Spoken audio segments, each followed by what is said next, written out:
যখন তুমি নিজের রক্তের মানুষের দ্বারা কষ্ট পাবে, তখন তুমি একবার নবী ইউসুফ আলাইহিস সালামের কথা মনে করো। তিনি কিভাবে নিজের ভাইয়ের দ্বারা প্রতারিত হয়েছিল।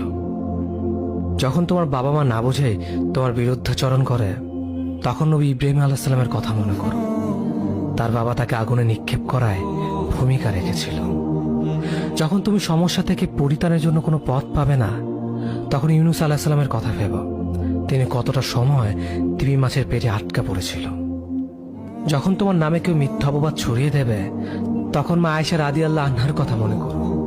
তার নামে পুরো শহর জুড়ে কুৎসা রচনা করা হয়েছিল।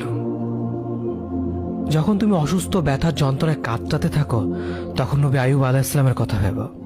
তিনি ভয়ঙ্কর এক ভাইরাসজনিত রোগে আক্রান্ত হয়ে তোমার থেকে বেশি কষ্ট পেয়েছিল। যখন তুমি দিনের কোনো বিধান নীতিতে যুক্তি খুঁজে পাও না, তখন নবী নূহ আলাইহিস সালামের